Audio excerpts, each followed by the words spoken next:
गुंजी गांव में सेना, आईटीबीपी और बीआरओ जवानों से करेंगे बातचीत। 42 करोड़ की देंगे सौगात। पीएम मोदी के पिथौरागढ़ दौरे पर बोले सीएम धामी, पीएम के दौरे से उत्तराखंड में पर्यटन को लगेंगे पंख, प्रदेश में बनेगा पर्यटन का नया माहौल। उत्तराखंड में हेमकुंड साहिब के कपाट बंद, सिखों के पवित्र स्थल पर 2 लाख श्रद्धालुओं ने किए दर्शन।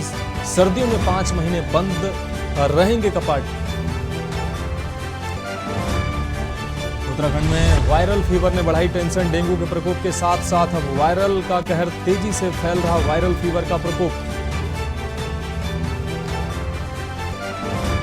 एचआरएसयू को मिला गोल्ड अवार्ड, पर्यावरण संरक्षण के क्षेत्र में किया शानदार काम। एचआरएसयू में कीर्तिमान स्थापित करने वाला पहला उत्तर भारतीय संस्थान। उत्तराखंड में पहली बार पर्यटक स्थलों का कराया जाएगा सर्वे, योजनाएं बनाने में काम आएगा डाटा। 4 धाम यात्रा में आने वाले तीर्थयात्री भी शामिल। आप देख रहे हैं के न्यूज, खबरों का सारथी। नमस्कार, उत्तराखंड की खबरों में आपका स्वागत है। मैं हूं मनोज मानस। रुक करेंगे खबरों का। उत्तराखंड की धामी सरकार राज्य आंदोलनकारियों और उनके आश्रितों को जल्द ही 10% 36 आरक्षण का लाभ देने जा रही है। प्रवर समिति ने इस संबंध में ड्राफ्ट भी करीब तैयार कर लिया है। इसी संबंध में प्रवर समिति के अध्यक्ष प्रेमचंद्र अग्रवाल की अध्यक्षता में बैठक आयोजित की गई है। बैठक में समिति के सभी सदस्य, विधायक विनोद चमोली, मुन्ना सिंह चौहान, उमेश शर्मा, काऊ मोहम्मद शहजाद और भुवन कापड़ी मौजूद रहे। वहीं बैठक समापन के बाद समिति के अध्यक्ष एवं संसदीय कार्य मंत्री प्रेमचंद्र अग्रवाल ने कहा कि बैठक में कई महत्वपूर्ण बिंदुओं पर चर्चा हुई है। बैठक में सभी सदस्यों ने कई महत्वपूर्ण सुझाव भी दिए हैं। इन सभी सुझावों को शामिल कर ड्राफ्ट को अंतिम रूप दिया जाएगा और जल्द ही प्रवर समिति की एक और बैठक बुलाकर ड्राफ्ट फाइनल कर लिया जाएगा।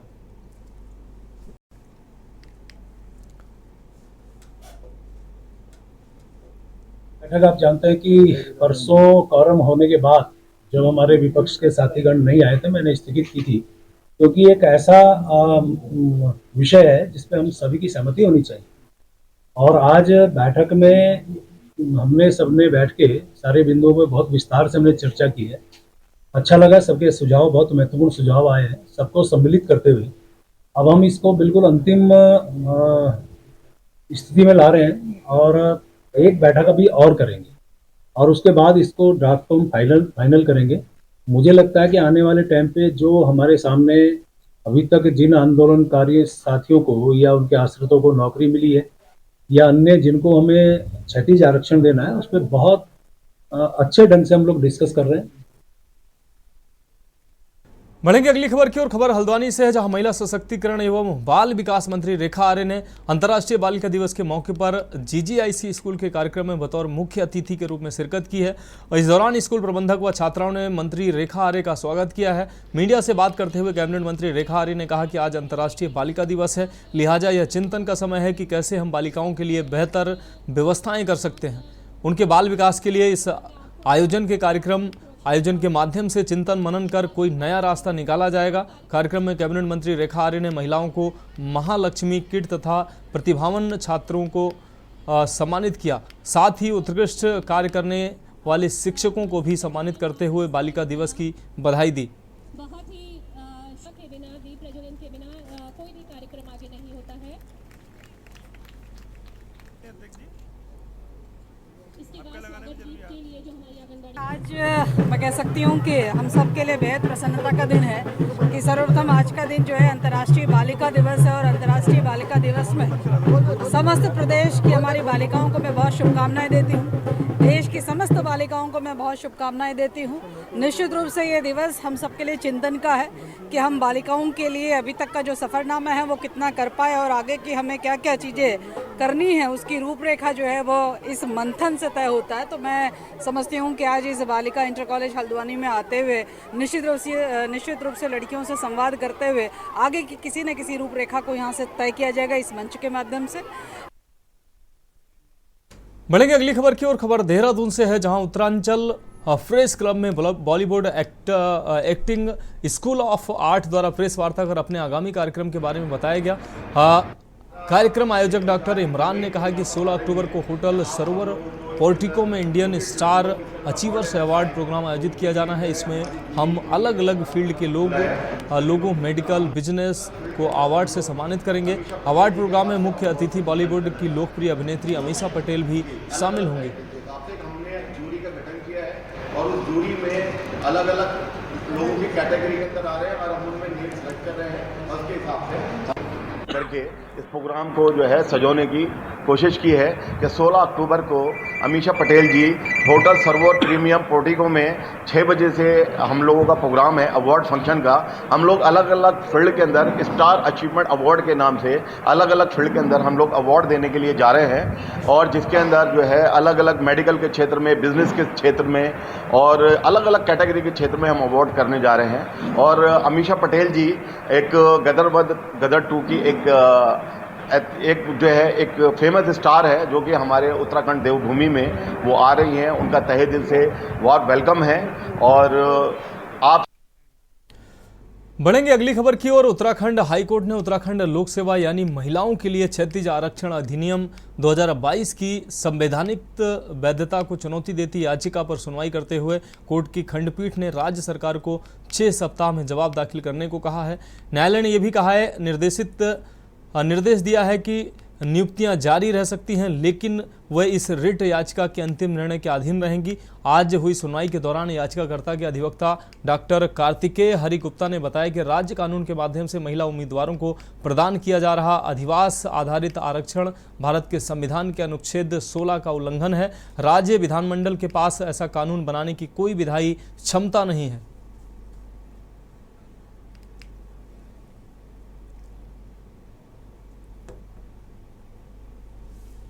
कि जो उत्तराखंड स्टेट ने domicile based women reservation act बनाया है, इसके लिए legislative competence state of Uttarakhand के पास नहीं है। केवल पार्लियामेंट ही ऐसा कानून बना सकती है लुकिंग एट द सर्कमस्टांसेस। और दूसरा जो भी पहले हमने एक और चैलेंज किया था उसमें UP Uttarakhand public service commission का जो मेन एग्ज़ाम था उसको चैलेंज किया गया था। In the present petition engineering service exam is also under challenge. Honourable court ने उसमें 6 हफ्ते का स्टेट को काउंटर का समय दिया है और हमको भी इसमें डायरेक्शन दिया है कि लर्नेड एडवोकेट जनरल साहब को भी इसमें नोटिस दिया जाए so that he can also assist the court. की न्यूज़ खबरों का सारथी।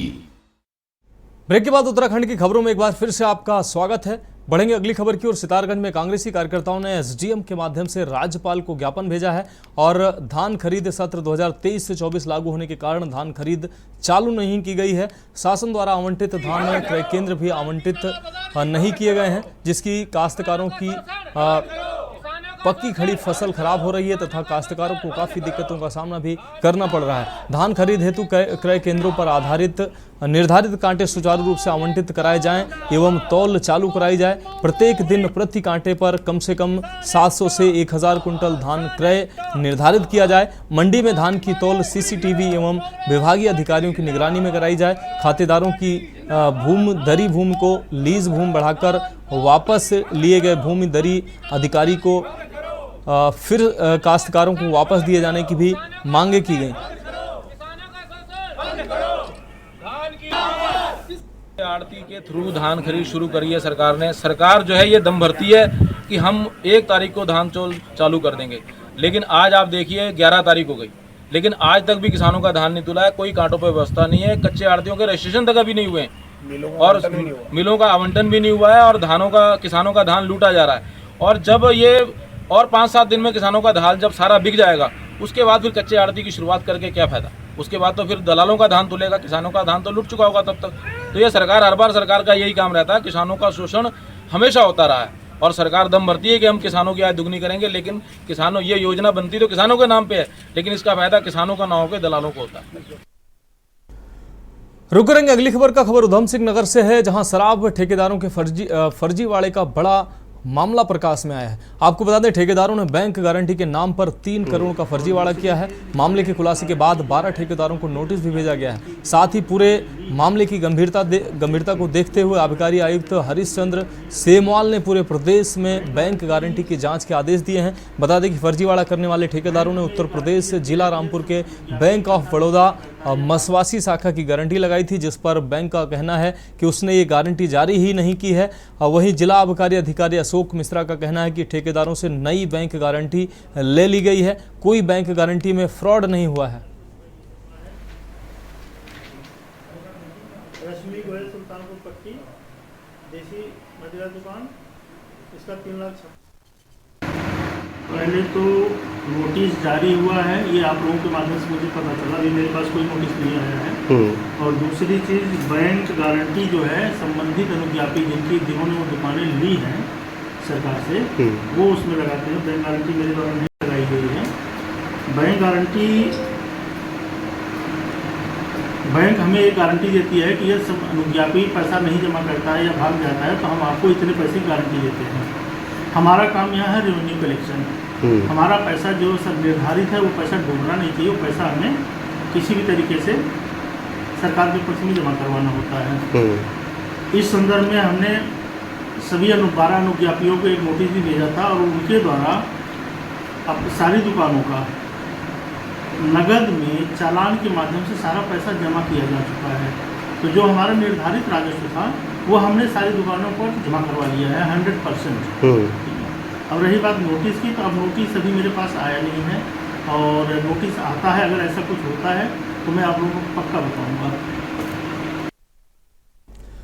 बढ़ेंगे अगली खबर की ओर। नई टिहरी चंबा के जड़धार गांव पहुंचे जिलाधिकारी मयूर दीक्षित। कृषि फसल प्रदर्शन वर्ष 2023-24 में जनपद में धान फसल की औसत उपज और उत्पादन के आंकड़े संकलन को जिलाधिकारी की उपस्थिति में जनपद क्षेत्र अंतर्गत विकासखंड चंबा के ग्राम जड़धार गांव मध्य डीगली नामे तोक में जोन तारी देवी पत्नी गुमान सिंह के धान के खेत में 0.03 हेक्टेयर के प्लाट में क्रॉप कटिंग की गई तथा उत्पादन के आंकड़े संकलित किए गए। जिलाधिकारी ने बताया कि जोन तारी देवी के धान के खेत में 0.03 हेक्टेयर के प्लाट में 17.5 किलोग्राम धान उत्पादित हुआ, जिसको सुखाकर 15 दिन बाद पुनः मापा जाएगा। उन्होंने कहा कि क्रॉप कटिंग प्रयोग के आधार पर ही जिले में फसलों की औसत उपज और उत्पादन के आंकड़े तैयार किए जाते हैं, जिससे जिले में हो रहे उत्पादन की सटीक जानकारी हासिल की जाती है। अंतिम आंकड़े परीक्षण के उपरांत राज्य स्तर पर कृषि निदेशालय द्वारा जारी किए जाते हैं।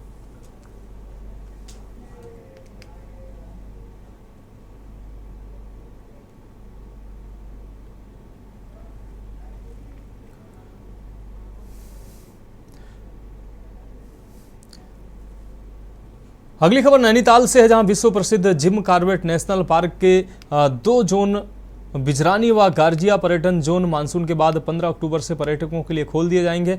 अब पार्क के ढेला झिरना के साथ ही बिजरानी व गार्जिया जोन में भी पर्यटक डे सफारी का लुत्फ उठा सकते हैं। बता दें कि विश्व प्रसिद्ध जिम कॉर्बेट नेशनल पार्क का ढिकाला जोन 15 जून जबकि गर्जिया बिजरानी पर्यटन जोन को हर वर्ष मानसून सीजन में 30 जून से पर्यटकों की सुरक्षा के मद्देनजर बंद कर दिया जाता है। इसके साथ ही रात्रि विश्राम भी बंद कर दिया जाता है। वहीं पार्क के 2 जोन में जिसमें ढेला व झिरना जोन डे सफारी के लिए पूरा वर्ष खुला रहता है, लेकिन इस बीच रात्रि विश्राम बंद रहता है। पार्क खुलने से 45 दिन पहले ऑनलाइन बुकिंग के लिए कॉर्बेट प्रशासन वेबसाइट खोल देता है। हालांकि वेबसाइट डे सफारी के लिए ऑनलाइन बुकिंग के लिए 1 अक्टूबर से खुल गई थी। कॉर्बेट प्रशासन के मुताबिक 13 अक्टूबर से ढिकाला जोन में कैंटर सफारी के लिए बुकिंग शुरू होगी, जबकि 15 अक्टूबर से भारतीय व विदेशी पर्यटक रात्रि विश्राम के लिए एडवांस ऑनलाइन बुकिंग करा सकते हैं।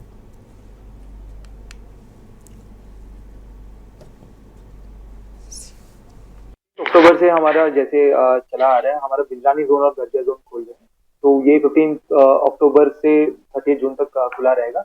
और इसमें बुकिंग्स ऑलरेडी स्टार्ट कर ली है, हमारा नए वेबसाइट पे बुकिंग हो रही है। बिजरानी का सारा बुकिंग भी हो गया है 15 अक्टूबर का, और बाकी तो नाइट स्टे जो है वो 15 नवंबर से खोलेंगे। अभी के लिए 15 अक्टूबर के लिए ये देला जिन्ना के साथ बिजरानी और गर्जिया भी चलेंगे। 15 अक्टूबर का ऑलरेडी बिजरानी का टिकट फुल हो चुके हैं, अभी बाकी का भी टिकट मतलब बुकिंग हो ही रहे हैं। तो और 13 अक्टूबर से हम पूरा स्लॉट खोल रहे हैं, जो कि 45 डेज तक का जो भी अभी तक खुला नहीं था वो 13 अक्टूबर को खुल जाएगा। रुक करेंगे अगली खबर का। नैनीताल के CRST स्कूल आज 3 दिवसीय टेबल टेनिस प्रतियोगिता का फाइनल के साथ ही समापन हो गया। टेबल टेनिस प्रतियोगिता में नैनीताल के 16 स्कूलों के 60 खिलाड़ियों ने प्रतिभाग किया और अपना जोश दिखाया। प्रतियोगिता का मुख्य उद्देश्य बच्चों को नशे से दूर रखना है। प्रतियोगिता का उद्घाटन कुमाऊं विश्वविद्यालय के कुलपति दीवान सिंह रावत ने किया है। प्रतियोगिता में बॉयज और गर्ल्स सेक्शन में सिंगल्स और डबल्स के मैच खेले गए। इसमें सीनियर और जूनियर वर्ग में बेस्ट ऑफ 7 और बेस्ट ऑफ 5 की प्रतियोगिता कराई गई। प्रतियोगिता में सीनियर कैटेगरी में सिंगल्स का मैच सेंट जोसेफ कॉलेज के महिराज बिष्ट ने सेंट जोसेफ कॉलेज के आपको बता दें आकर्ष को हराकर जीत दर्ज की है। मैचेस हम लोगों को हम लोग स्कूल में प्रैक्टिस वगैरह करते हैं, हमारे गेम को दिखाने को मिलता है, हमको अपना पूरा गेम दिखाने को मिलता है और ऐसे मैचेस होते रहेंगे तो हमको प्रैक्टिस वगैरह मिलती रहती है और आगे जाकर के हम चाहते हैं कि हम लोग अपने स्टेट के लिए खेलें, अपनी कंट्री के लिए खेलें, राज्य का और देश का नाम रोशन कर सकें। यहाँ पर भी बोला था एक और हम प्रोग्राम करेंगे जिसमें हम स्कूल के बच्चों को यूनिवर्सिटी से एक्सपोज करेंगे। वो बहुत ही इम्पोर्टेंट है क्योंकि बच्चे जो हैं जब 10+2 में आते हैं उनको पता नहीं होता है उसके बाद करना क्या है। हमारा परिवेश यहाँ पर ऐसा है कि पेरेंट्स भी इस स्थिति में नहीं होते हैं कि बच्चे के आगे क्या कराना है। तो यूनिवर्सिटी में वो लोग होते हैं जिनको पता होता है कि क्या है, नंबर 1। नंबर 2, बच्चों को ये नहीं पता है कि यूनिवर्सिटी में जाकर के कौन सी चीज़ ऐसी है जो स्कूल में नहीं होती है। तो वो सब चीज़ें हम इन बच्चों को यूनिवर्सिटी में बुला करके। खबरों वक्त एक और ब्रेक का है, जल्द हाजिर होंगे।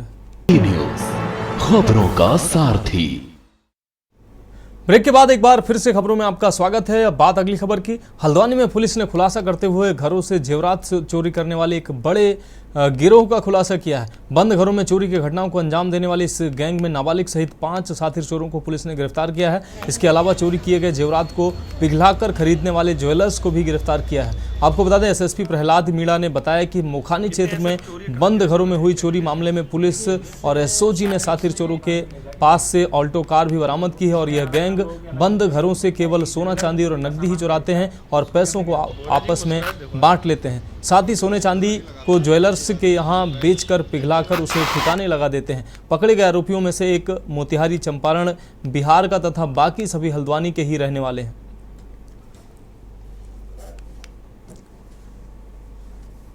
देखिए 29 सितंबर को मुखानी क्षेत्र में एक चोरी हुई थी। इसमें पहले हमारे द्वारा कुछ अभियुक्तों से कुछ चोरी का सामान बरामद किया गया था, लेकिन कुछ सामान बच गया था और इस जो चोरी का अपराध है इसमें कुछ और लोग थे जो गिरोह बनाकर इस तरीके की चोरी का कार्य कर रहे थे। तो आज हमारे द्वारा 4 लोगों को, 4 अभियुक्तों को और एक नाबालिग को भी इस मामले में पकड़ा है। इनसे जो चोरी का सामान बरामद कर लिया गया है। इस सारे प्रकरण में एक ज्वेलर जो चोरी का सामान खरीदता था उसको भी हमने गिरफ्तार किया है और एक जो ज्वेलरी का कारीगर का काम करता था उसकी भी इस मामले में गिरफ्तारी हुई है। तो ये जो है आज जो हमारे द्वारा जो बरामदगी की गई है उसकी कीमत लगभग 5 से 6 लाख रुपए के बीच है। बढ़ेंगे अगली खबर की ओर। खबर रामनगर से है, जहां मंगलवार की रात पीरू मदारा क्षेत्र के अंतर्गत एक युवक का लोलुहान हालत में संदिग्ध परिस्थितियों में शव बरामद हुआ है। घटना के बाद मृतक के परिजनों में जहां एक तरफ कोहराम मच गया तो वहीं परिजनों ने हत्या की आशंका जताते हुए न्याय की गुहार लगाई है।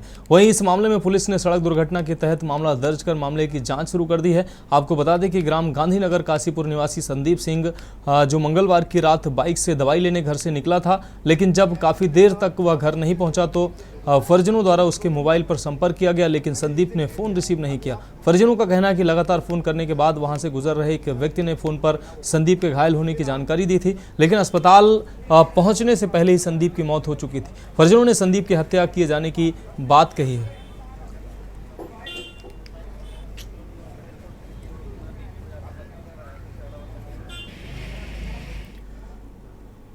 रुक करेंगे अगली खबर का। रविवार सुबह रामनगर विकास खंड से महिला BDC मेंबर कविता बिष्ट के पिता गोविंद सिंह फरत्याल का 100 गंगा से ही कुछ दूरी स्थित सिंचाई नहर में बरामद हुआ था। मृतक के शरीर पर चोट के निशान से प्रथम दृष्टया यह मामला हत्या का प्रतीत हो रहा था। इस मामले में मृतक के पुत्र सौरभ फरत्याल की तहरीर पर पुलिस ने अज्ञात लोगों के खिलाफ मामला दर्ज किया है। बुधवार को कोतवाली में अपर पुलिस अधीक्षक हरवंश सिंह ने घटना का खुलासा करते हुए बताया कि कुछ दिन पूर्व मृतक की जमीन पर कुछ पेड़ अज्ञात लोगों द्वारा काट लिए गए थे, जिसका शक मृतक ने अपने ही गांव में रहने वाले संतोष सिंह पर जाहिर किया था। इस बात को लेकर मृतक उनके परिवार के साथ गाली गलौज कर रहा था। इसके बाद इसी गांव के कुंदन विष्ट एवं उसके भाई भोपाल विष्ट ने गोविंद सिंह की हत्या कर 100 गांव में ही स्थित कुछ दूरी पर नहर में फेंक दिया था। वहीं आरोपियों ने मामले में अपना जुर्म कबूल किया है और कबूलनामे के आधार पर पुलिस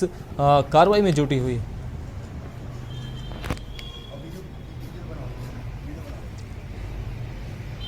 ये 8 तारीख को किशनपुर छोई में एक डेड बॉडी प्राप्त हुई थी जो गोविंद सिंह फरत्याल की थी। उसके शरीर पर कोई कपड़ा नहीं था और उसके पूरे शरीर पर चोट के निशान थे।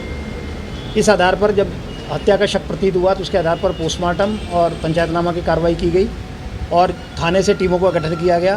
द्वारा पूरे सीसीटीवी फुटेज के आधार पर और सर्विलांस के आधार पर 2 भाइयों को अरेस्ट किया है जिन्होंने इस गोविंद सिंह फरत्याल का मर्डर किया है। इसमें कुंदन बिष्ट और भोपाल बिष्ट को अरेस्ट किया गया है और घटनास्थल से जो मृतक के पास सारा सामान था जिसमें डंडा, टॉर्च, उसके कपड़े और उसकी चप्पल और उसका मोबाइल फ़ोन, ये सब बरामद हुआ है और जो मुलजिम है उनको माननीय न्यायालय के समक्ष पेश किया जा रहा है।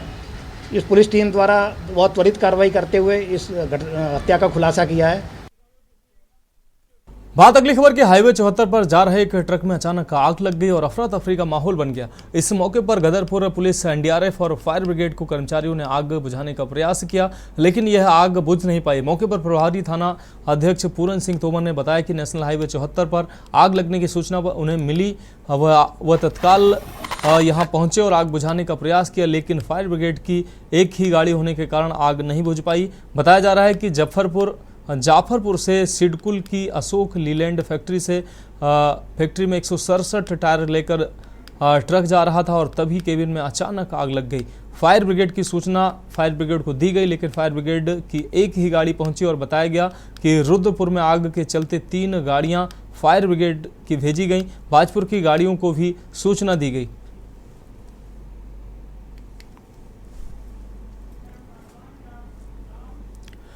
तो उत्तराखंड की खबरों में अभी के लिए इतना ही। मुझे दीजिए इजाजत और आगे आप देखिए कि न्यूज़ इंडिया का विशेष कार्यक्रम मंथन हमारे प्रधान संपादक